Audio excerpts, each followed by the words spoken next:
ഈ 2005 ഞാൻ ഇവിടെ ഒരു എക്സിബിഷൻ നടത്തുക. ഒരു ഡിജിറ്റൽ വർക്കായിരുന്നു എൻ്റെ. കുറച്ച് ചെന്നൈയിലുള്ള ഫോട്ടോഗ്രാഫ്സ് ഒക്കെ എടുത്തിട്ട് അത് അതിൻ്റെ ഒരു ഡിജിറ്റൽ കൊളാഷുകൾ ചെയ്തപ്പോൾ ഞാൻ ഇവിടെ എക്സിബിഷൻ നടത്തിയപ്പോൾ സുഹൃത്തുക്കളൊക്കെ റാസിനെ പറ്റിയിട്ട് ഭയങ്കര നല്ല കാര്യങ്ങൾ പറഞ്ഞു. വളരെ ടാലൻറ്റഡ് ആയിട്ടുള്ള ഒരു ഡിജിറ്റൽ ആർട്ടിസ്റ്റാണ്. അപ്പം ഞാൻ അന്ന് ഒരു ബ്രോഷറാണ് കണ്ടത്.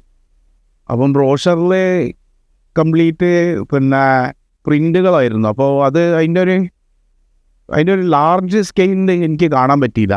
10-15 വർഷത്തിന് ശേഷമാണ് ഞാൻ ഇവിടെ വരുന്നത്. അതിൻ്റെ ഇടയിൽ ഒരു പ്രാവശ്യം വന്നിരുന്നു. അപ്പോൾ ഫോട്ടോച്ചിൽ വന്ന് അങ്ങനെ ഞാൻ ഭയങ്കര പ്രതീക്ഷയോടെ ഈ ഒരു ആർട്ട് ഷോന് വന്നു. റാസിനെ പരിചയപ്പെട്ടു നേരിട്ടിട്ട്.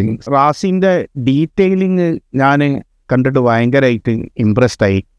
ഡിജിറ്റൽ വർക്കിന് ഇങ്ങനെ അതിൻ്റെ ലാർജ് സ്കെയിൽ പ്രിൻ്റിൽ ഇങ്ങനൊരു സാധ്യത ഉണ്ട് എന്നുള്ളത് മനസ്സിലാക്കാൻ പറ്റി.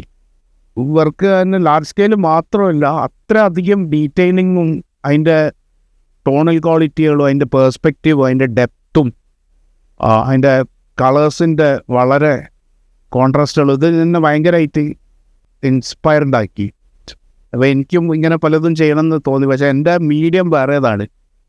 അപ്പോൾ റാസി ഒരു ഇൻസ്പിറേഷനാണ്.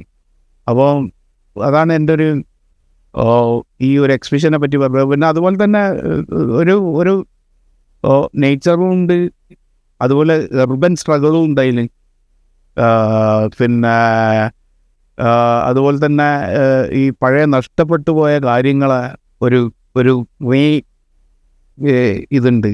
അപ്പോൾ അതൊക്കെയാണ് എനിക്ക് വളരെ ഇഷ്ടമായത്. അപ്പം ഓൾ ദ ബെസ്റ്റ് റാഷി. ഇനിയും വലിയ കാര്യങ്ങൾ ചെയ്യട്ടെ.